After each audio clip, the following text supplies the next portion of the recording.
Okay, so this tonight, hello everyone, is going to be a history, a history lesson about Socrates, and I'm going to throw in with this a little bit of etymology, the study of words, and the origins of words, and how language works. Ooh, language, the ultimate government program, because of its power. Like when language is astoundingly powerful, and Socrates knew this well. And so I want to go a little bit into Socrates here, his life and everything. He, of course, was he called Athens his mother and his father. He was a man of Athens. He went about exchanging philosophy and knowledge about virtue in exchange for food and favors, that sort of thing. Whatever he would do, he tried to spend most of his time avoiding his wife and some other funny things. He went and visited the Oracle of Delphi, who said he was the wisest among the Greeks because he knew nothing. And so he went around. He would go to. He was like, well, surely I cannot be the one. And he went around to the sophists, who are the men who use language to manipulate reality, even though reality cannot be manipulated. The world as a mirror, a reflection of language, can be very much manipulated. You can manipulate the hell out of language, much to the detriment of ethics and the physical world. And as I've discussed before, detriment to the environment and the earth itself, life itself, indeed. And so, talking about how language works is very, very important. And I wanted to relate it to Socrates because of what happened with him in his life as it progressed on. He, late in his life, was accused of, as all good philosophers always are, of corrupting the youth and not believing in the gods of the state. Politicians, that sort of thing. And he stood on trial, and all we know about Socrates we know through Plato, of course, and Plato and Socrates, well, Plato and Aristotle were intellectual opposites, but kind of children of the same sort of thought. And Socrates he was put on trial for these corrupting the youth, for not believing in the gods of the state, and people came before him and presented evidence and all this stuff. And they took a vote, and they voted to kill him. And here's the thing. Right before Socrates died, he told the citizens to obey the laws, to obey the rulers. And let's put it this way, when you understand political science, and when you understand economics, particularly Austrian theory economics and Murray, Rothbard, Hayek, well, hopefully mostly Murray Rothbard, because, anarcho-capitalism, fantastic stuff. You understand these principles, you're like, what the fuck, Socrates? How could you do that? Like, you spent your whole life preached as the first freedom theorist ever with the use of Foxby2 for language. Like, you revolutionized ethics and language. How the fuck could you say that shit? Oh my god, do you know what you're gonna do? But here's the thing. I think Socrates knew exactly what he was doing when he told Athens to obey the laws. He knew exactly what he was doing.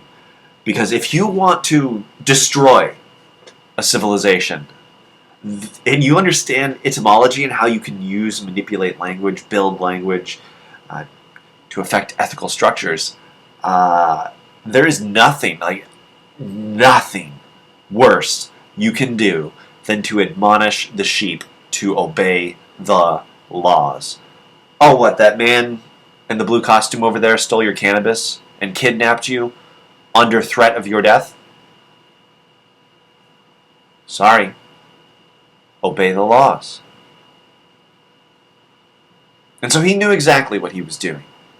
And he destroyed Athens. Well, Socrates didn't technically destroy Athens. The destroyers and usurpers among men then destroyed Athens, but he gave the rulers the philosophical equipment to guarantee. I think Socrates was really, really pissed off. And that is probably an understatement. He was livid at Athens for betraying philosophy and for betraying him fundamentally. And so he was just like, oh yeah, Athens, have me drink hemlock till I die, huh? Well, I created you and I can destroy you, so take this. Obey the laws. Bye. And Athens was destroyed. And the entire Grecian culture collapsed. And what had he brought Athens and the entire Grecian culture out of? Vassalage, it's particularly in Sparta. All of Sparta was incredibly obviously it's Sparta, right? Incredibly militaristic, but all of the Spartan warriors, the ruling classes were all provided by for a vassal state that they constantly terrorized. And even Athens, and the Messenians, the Thessalonians, the Phocians, obviously the Spartans, even the Athenians, they were all incredibly militaristic and honor-based societies. A good man is a man who achieves power, who benefits his friends, who punishes his enemies and comes to no harm himself. To quote Stefan Molyneux, that was the definition of a good man. Even in Athens, the shining beacon of philosophy that it would eventually become, because Socrates brought freedom to it and started the revolution in freedom fundamentally, which we're still carrying on today, and finally going to achieve. It's like, oh, yes, maybe after 3,000 years of ethics and the internet, we can finally work.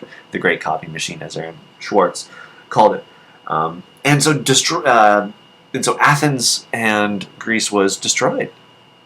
And of course, Plato didn't help out because, well, Plato saw what happened to Socrates, and that may have influenced his political philosophy moving forward. The original Matrix.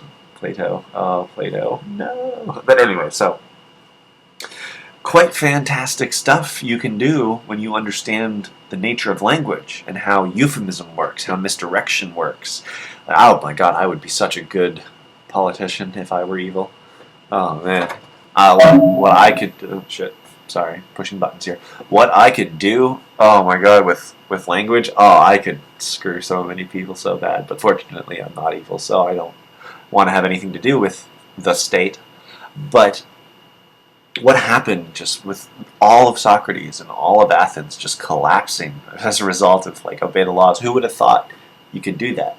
But that's how language works. You see, you have multiple words for multiple subjects, from multiple representations. It's like, okay, so an involuntary exchange is a exchange which cannot be refused by either party at any time. So it's like, well, so if I'm getting mugged by someone with a gun, that's a coercive exchange of property, right? And if someone's going to threaten to bring guns to my house because I'm not paying taxation, that too is an abridgment of property rights, of an explicit coercive transaction.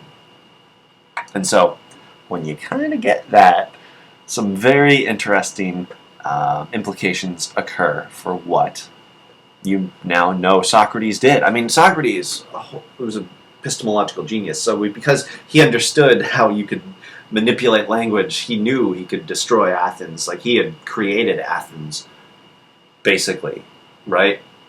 Because of what he contributed to the general human story of language. So the key to a free society is to speak with clear language, to no longer use euphemism, to really represent what you are representing.